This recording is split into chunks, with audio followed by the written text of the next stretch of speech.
Guys, welcome to my channel. আশা করি তোমরা ভালো আছো আর আমিও ভালো আছি। চলে এলাম নতুন একটি ভিডিও নিয়ে। তো সকাল সকালে যে দেখো আমাদের মাঠের জায়গাটা দেখালাম, আর আমাদের বাড়ির সামনে গেটের সামনেটায় কতটা জল জমা হয়ে আছে। তো বৃষ্টি পড়লে এরকম অসুবিধায় কারা কারা পড়েছো কমেন্টে জানিও প্লিজ। আর এরপর চলে এলাম আমাদের যে চায়ের এই সাথে রাস্তাটা দিয়ে সকালে চা খাবো যেতে তার হয়, জন্য যে বানাচ্ছিল এগুলো। তো এই যে চিনি আরও আটা মিলিয়ে এটা বানিয়েছে, আর এদিকে এই যে গোলা রুটি বলে এটাকে, তোমরা কে কী বলো কমেন্টে জানিও। তো আমার তো বেশ ভালো লাগে খেতে এগুলো দিয়ে চা। তো ওই যে মা বানিয়ে নিয়েছে এদিকে চা, আর এই যে পিঠা আর গোলা রুটি। তো এগুলো দিয়ে সকালে চাটা খাবো। তো দেখো চায়ের কালারটাও কত সুন্দর এসেছে। আর আমাদের মার একটু চা খেলে হয় না, মানে একটা বড়া রয়ে গেছিল কড়াইতে, বেশি লাগে সকালে। আমি এখন রান্না করব, তার জন্য এই দেখিয়ে নিলাম তোমাদেরকেও। তো এই যে প্রেশার কুকারটা দেখতে পাচ্ছো, এটাতে আমি আলু সিটি মেরে রেখে দিয়েছি।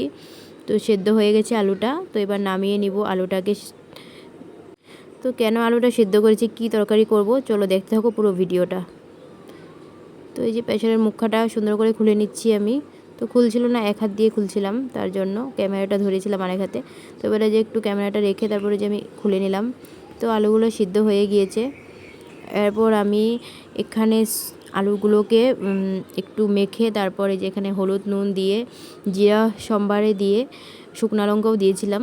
তো এগুলো দিয়ে একটু ভেজে নিচ্ছি সুন্দর করে, কষা কষা টাইপের হয়ে যাবে। তারপর আমি এখানে সয়াবিনের তরকারি করব, তার জন্য যে সয়াবিন ভিজিয়ে তারপর ভেজে রেখে দিয়েছিলাম এক্সট্রা করে। তো এদিকে যে দেখো একটা দুর্ঘটনা ঘটে গেল।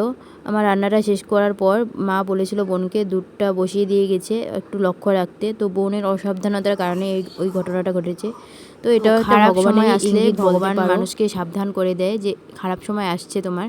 তো এটা নিজের অসাবধানতার কারণেই হয়েছে। তো এরকম জীবনে কিছু মানুষ আছে যাদেরকে তুমি নিজের ভাববে, যারা তোমার কেউ হয় না, তুমি তাদের সাথে মিশবে, তাদেরকে মনের সব কথা বলবে। এর জন্য এই কথাগুলো একদমই ঠিক না, কারণ এরাই তোমাকে সুযোগ বুঝে ঠিক বুঝিয়ে দেবে যে এরা কতটা ভয়ানক হতে পারে। আমার জীবনে এমন অনেক মানুষ রয়েছে যারা আমাকে স্বার্থের জন্য ব্যবহার করে। তাদের স্বার্থ হলে আমাকে ভালোভাবে বলবে, কথা বলবে, কিন্তু তারাই আবার আমার পিছনে আমার যে বদনাম আছে এরাই গেয়ে গেয়ে ফিরবে। এরকম মানুষের আমার অভাব নেই। নিজের মানুষ বলো বা পরের মানুষ বলো, সবাই এক। মা বাবা ছাড়া এই পৃথিবীতে আমার ভালো ভাবার জন্য ভগবান ছাড়া আর কেউই নেই। তাই আজকে তোমাদের সাথেও আমার জীবনের কিছু কিছু কথা শেয়ার করে দিলাম। তো যাই হোক, এরপরে যে আমি পুজো সেরে নিয়েছি। তো তারপরে যে বিকালে একটু বোনের মাথাটা দেখে দিচ্ছিলাম।